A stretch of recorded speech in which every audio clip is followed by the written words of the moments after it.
ট্রেনে উঠেই হাঁপাচ্ছে দেখলাম। জিজ্ঞেস করলাম, কি ব্যাপার রজতদা, দৌড়ে এলে নাকি? রজতদা তখন ব্যাগটা কাঁধ থেকে নামিয়ে বাংকারের ওপরে তুলে দিয়ে আমার পাশে বসে বলল, আর বলো কেন, আজ ট্রেন একেবারে টাইমে চলে এসেছে। বাড়ি থেকে বেরোতেই লেট হয়ে গেল, তাই দৌড়ে এসে ট্রেন ধরতে হলো। ওপাশ থেকে অয়নদা বলে উঠল, রজতদা আজ এত সেজেগুজে, কিছু ব্যাপার আছে নাকি? নতুন পাঞ্জাবি, নতুন প্যান্ট? তোমার বৌদির ইচ্ছেতেই পরতে হলো আজ। বলল, নতুন জামা প্যান্ট পরে আজ অফিস যাও। এই জামা প্যান্টটা কাল নিয়ে এসেছে, ওর পছন্দেই। কথাগুলো বলছে আর মুখে একগাল হাসি। ভালো লাগছিল কথাটা শুনে। রজতদা রেলে চাকরি করে, খড়গপুরে পোস্টিং। আমাদের নিত্যদিনের ট্রেন সফরে রজতদা আমাদের সঙ্গী। পরিচয় হয়েছিল ট্রেনেই, বছর দুয়েক আগে। তারপর থেকে বন্ধুর মতো মিশি, হাসি খুশি আমোদে মানুষ। যাই হোক, রজতদার কথা শেষ হতে না হতেই অয়নদা এবার চিমটি কাটা কথাটা বলে উঠল, বৌদি তো তোমার মন রাখার জন্য এসব তো দেবেই। সবাই তো আসল সত্যিটা জানে না। সকাল সকাল কত কাজ করে আসতে হয় রজতদাকে। এই আনাজ কেটে দেওয়া, মাছটা ধুয়ে দেওয়া, আটা মেখে দেওয়া, কত কাজ রজতদার। রজতদা এমনিতেই ঠান্ডা মনের মানুষ, কারো কোনো কথাতেই সেভাবে রিয়াক্ট করে না। কথাটা শুনেই হেসে উঠল, তারপর বলল, আমি কি একাই করি? সে তো তুমিও বাড়ির কাজ করো। আমার কথা বাদ দাও, আমার বউ তো ওয়ার্কিং লেডি, তাকে তো হেল্প করতেই হবে। কিন্তু বৌদি তো হাউস ওয়াইফ, তারপরও তুমি হেল্প করো।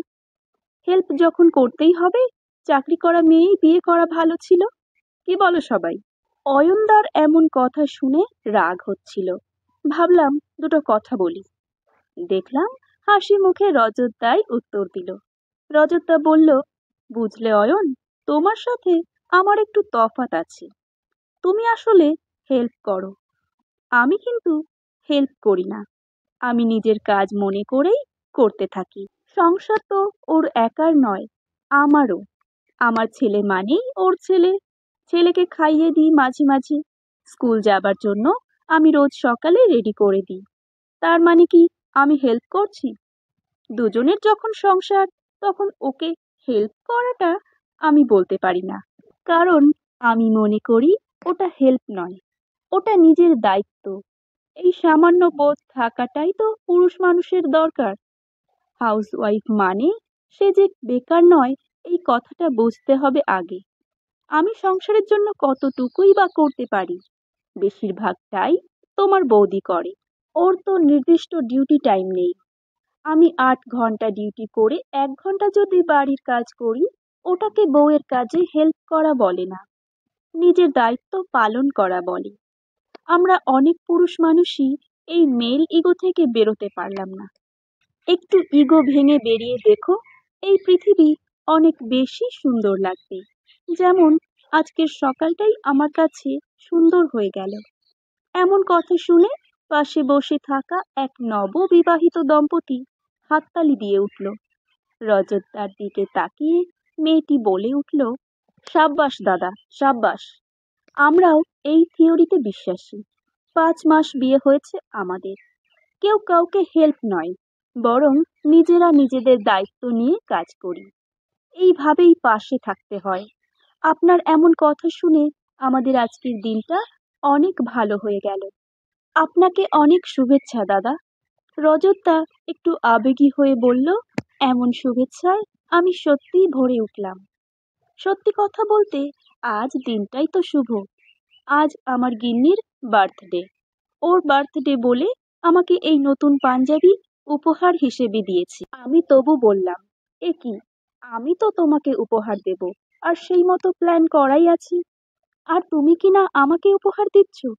ও বলল, এমনটাই বা প্রতিবারে হবে কেন?